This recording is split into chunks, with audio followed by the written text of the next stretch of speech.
Okay, so I played a Wukong game this season, and I have some thoughts on him that I'm sure a lot of people would like to hear, I guess. So consider this a fan service video, and do not expect to see many more of these.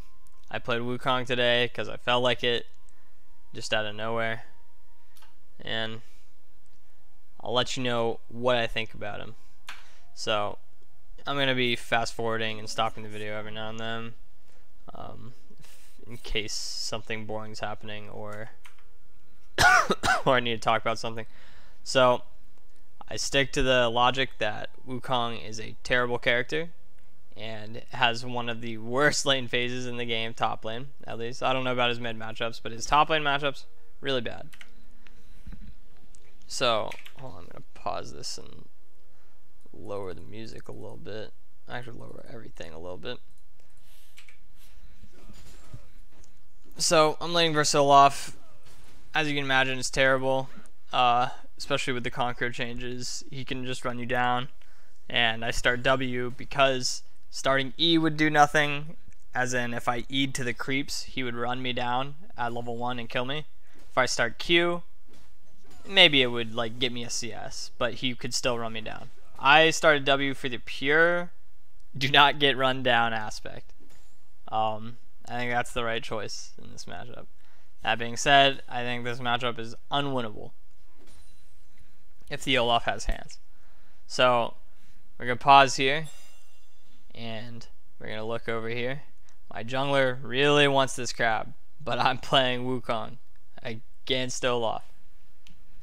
I have no priority. So your jungler will really want you to help you with this crab. But this is when you say fuck him. And if he dies and question marks you, then you call him a clown, because that is a really stupid move. There's no prio on this. There was no prio on that. Better not go for this, especially against Nunu. And Olaf, and even if we did, by the way, even if the lane was in the middle, think about our champions. We have Wukong against an Olaf. I'm not saying Wukong's early game is horrendous in a skirmish, but Olaf's is godlike in a skirmish. So that's bad. Now my lane's got doubles, so that's no good.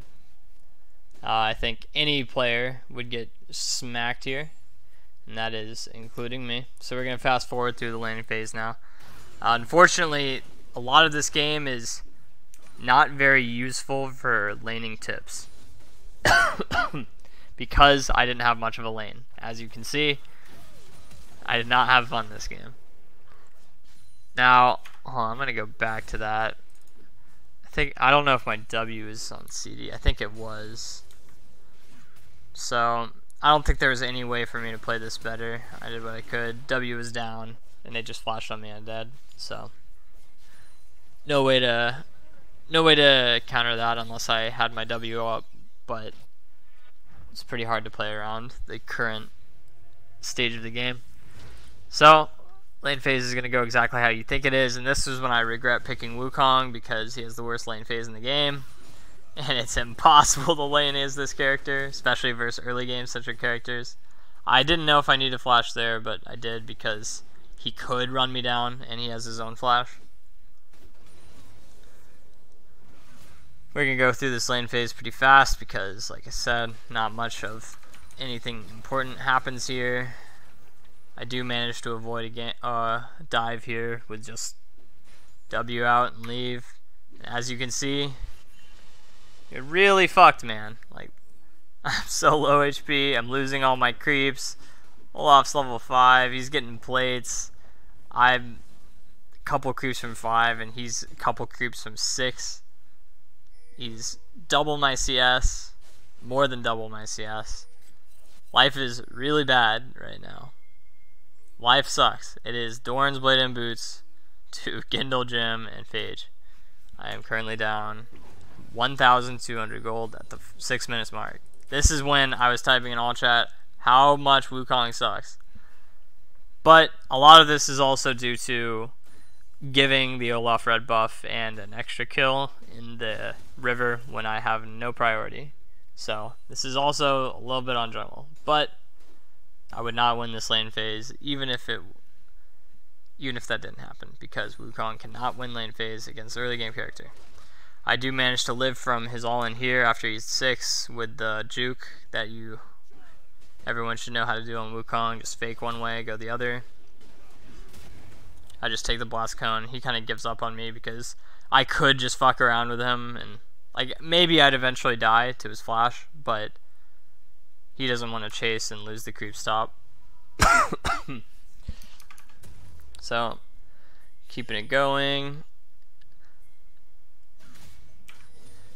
And I think this is really my problem, is that this isn't just something that happens with Olaf. I think Olaf is a pretty extreme example of an early game character, especially with the new Conqueror, but I feel pretty powerless on a lot of early games when I'm playing Wukong. Like, it really sucks.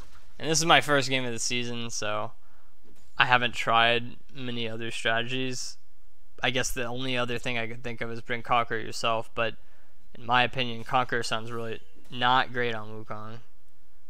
It sounds kind of if you ask me. I don't think you're going to be stacking it very fast, and usually the quick or extended trades as Wukong is bad, and that Conqueror is good at the extended trade / rundown. Most of the time, Wukong is not running anybody down lane phase.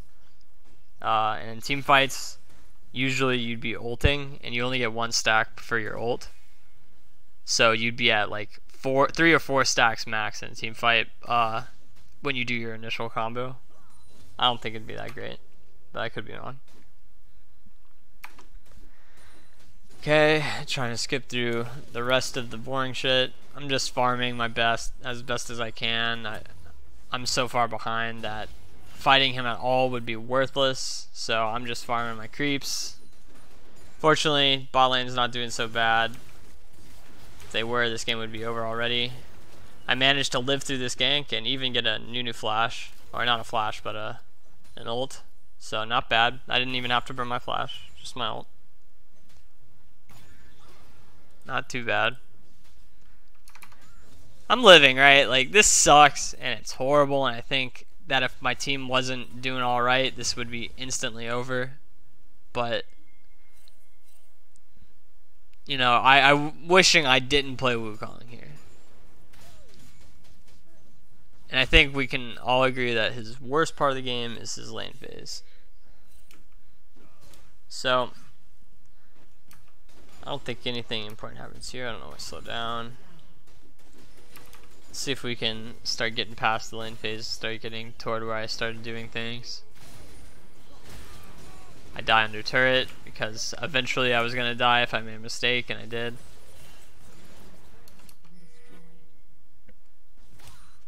Okay, so now goal is to rise up, get Yumu's. I'm like, this is budget build, but I'm pretty sure the budget build is the only good build for Wukong. I was looking for some kind of mid play, but Zoe had vision of me, and there's not much to do here. I need to cover Olaf bot. So going back to my lane, doing what I can. But going back to the builds, I think that you have to just rush lethality. In the past, I know I used to build Tiamat, but I feel like Tiamat on lethality characters is too much of a luxury now, and that you can't afford it.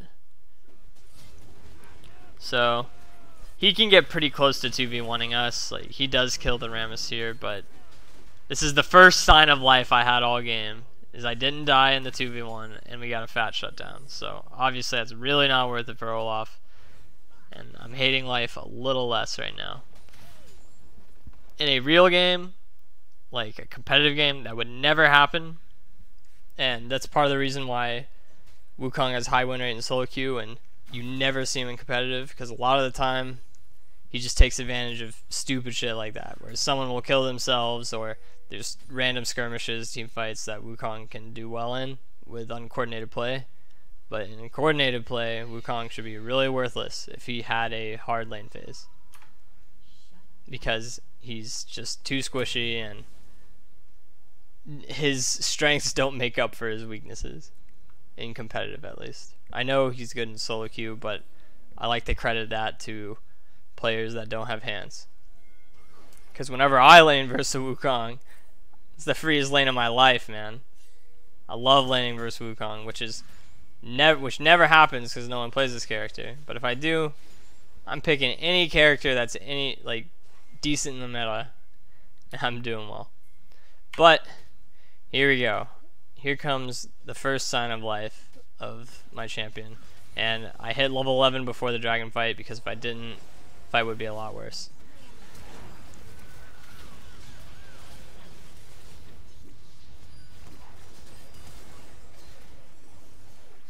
Pretty simple team fight. I think they really messed it up, especially because Fiddle didn't have Zanya's, and Olaf surprisingly did not get a kill during his all-in.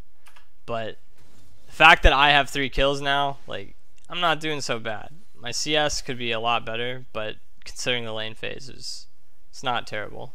But I'm starting to get gold now. And I like Wukong versus Caitlyn, because Caitlyn, I feel like if you're maneuvering correctly, get behind it or get around her traps and kill her before she even nets out. So at this point, I'm going for my Duskblade, which I might have pretty soon.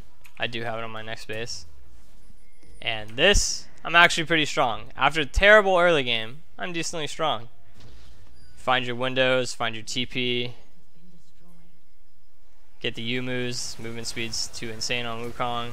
I didn't really need to clone there, but I did because I'm rusty, I guess. And now they're taking numbers disadvantage fight. This is good for me, no matter what. Even if other of my members die, this is good because I'm picking up kills. Need kills on Wukong to do anything. Getting some fat damage in.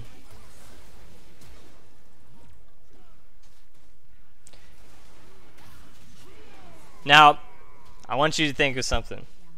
So, I'm pretty strong now, right? I've got 6 kills. I've got my lethality. They've got their squishy mage Zoe, and they've got their Caitlyn. Like, life is good right now.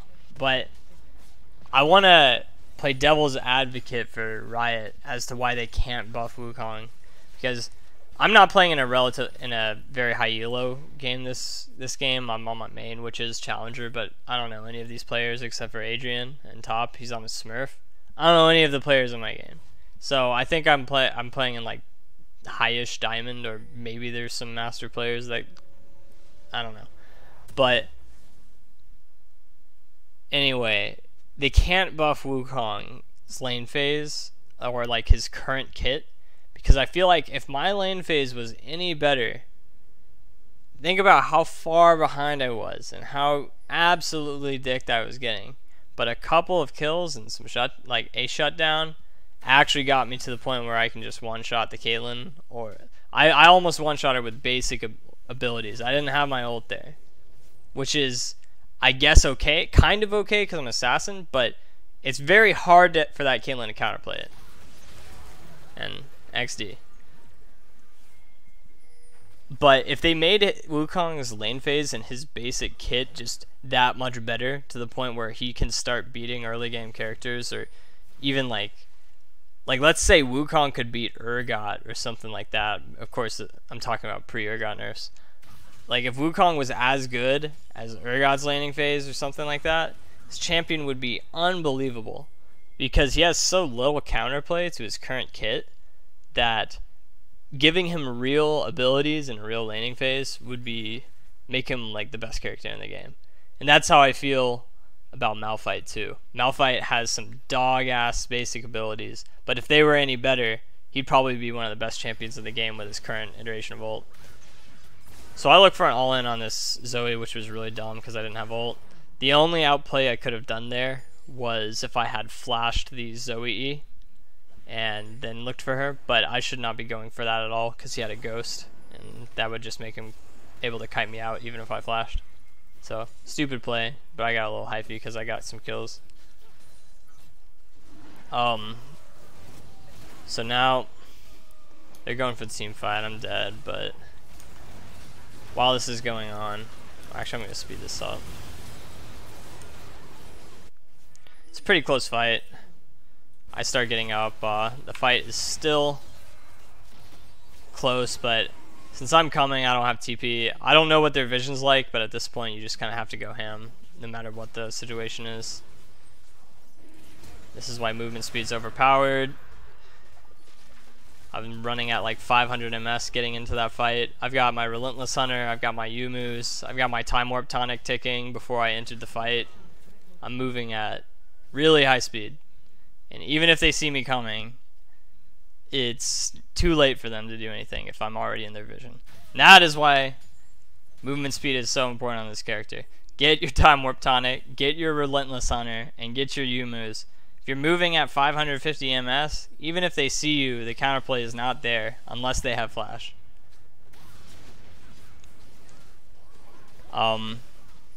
So we got Baron. Just a simple turn for us.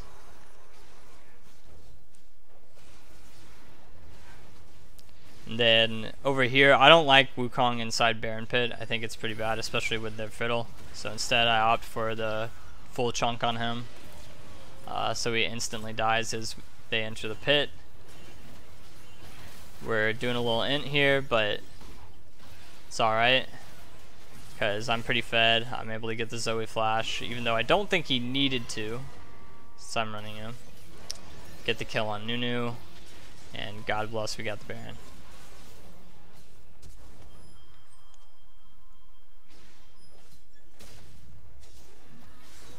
Insane.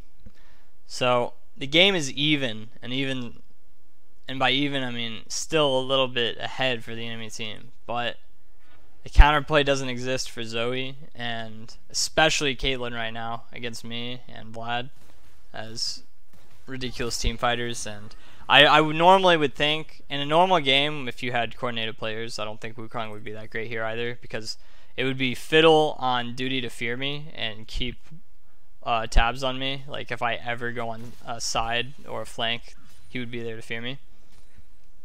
But in solo queue, it's obviously a lot easier for Wukong to do what he needs to do in these solo queue games, which is just take advantage of all these fights. I mean, it's a 60 kill game in 26 minutes, what can I say? So, hold on. Movement speed is so stupid, man. I am so fast. I'm running at 523 MS. And whether they saw me or not, it's so easy for me to just get into the middle of the fight. I think that might be my biggest thing with Conqueror, is that the Conqueror path kind of blows. Like, the tenacity one isn't bad, but coup de grace and you wouldn't go overheal, you would probably go triumph, but I feel like a lot of those runes kind of suck, except for the tenacity one, and that would be situational. You could even go like the bloodline for lifesteal, but I don't feel like those suck. But in domination, you get access to either Taste of Blood or the Sudden Impact. You get your Ghost Poro or your Eyeball Collection, and you get Relentless Hunter. Relentless Hunter is too nuts on Wukong not to take. Like, movement speed is too good on him.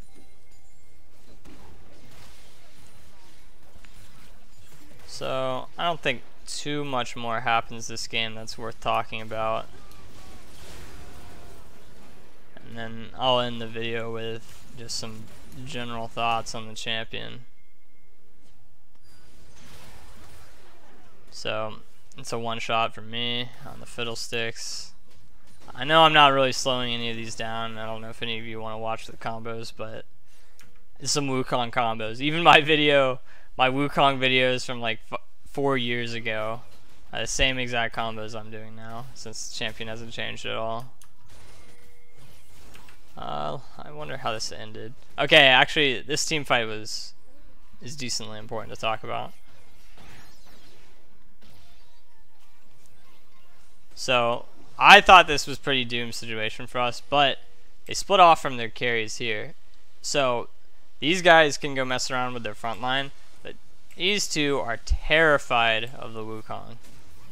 So, if I even just go here, I'm not even doing anything. See how I'm backing up here? But that, if I'm right here, that means they cannot cross this choke. One of them will die for sure, and the other one will get chunked. This guy's got flash, but that does not matter to me. I've got everything up. That's got... The Caitlyn will die no matter what. And I didn't know if Fiddle was here, but the same situation for him.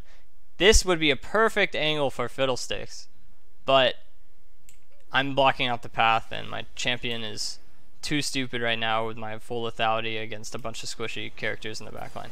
So they're forced to run all the way around. I do this because I thought that they were gonna stick around here, so I'm kind of wasting some time. Fortunately, the team's doing pretty well. I don't go in immediately. This is when people question mark ping you, like, where the fuck are you? But you really need to take your time on Wukong. If you can find the right engage, it will win the team fight. You don't need to be in the team fight right away. You just need to find the window that's good for you, because that is what will win you team fight, not just being in it from the start. So I find my window, I do no counterplay, and we get them all. So that's the end of the game. We end the game right after this. So, full thoughts on my first game of the season with this character is that I think he's still bad overall, and it pains me to see how high his win rate is, because I know that doesn't tell the story of the champion. I think that's only because people that don't have hands play against Wukong a lot, especially Wukong one tricks and lower elo, and they just kind of get stomped by a snowball character. And I guess, like, you can accredit to also people's laning phase being worse in lower elo, but in terms of competitive play, at least for top lane, like, you'll never see this character unless a new matchup comes around that's really good for the character, like Gnar used to be. But even now, I would struggle against Gnar players that know what they're doing. And there's nothing currently that Wukong would be in top lane. Anything that's meta right now would destroy Wukong, especially with New Conquer, since he is not an abuser of the New Conquer, but stuff like Riven especially is an abuser of the New Conquer. It's too hard for him to lane. But I think for the general populace of League, Wukong's still a fine character because he takes advantage of the Fiesta. All I can say is good luck in your laning phase. And as you can see, I had a horrible laning phase this game. But since I'm playing against some handless players, sometimes feeding me shutdown kills, it's too easy for me to get my lethality, and then I can therefore carry the game just off one-shotting Caitlyn or Zoe or anybody else that ignored me in the team fight. Not that I gave them a choice. When I'm playing Wukong, I'm usually sitting on sides waiting for my opportunity to go in. I'm almost never the first one to fight as Wukong. I'm always coming in later into the team fight. My wish for the champion is to get reworked completely. Well, maybe not completely, but at least a mini rework that can maybe change his kit to be a little more counterplay, but have a decent laning phase versus other champions. I wouldn't know the solution to this because I've never thought about any changes that would be balanced, because I'm not a game designer and I don't try to be. That being said, if their Wukong changes and he becomes a good champion, you could probably expect me to play the character more. But as for today, I just felt like playing him randomly. So, thanks for watching, boys.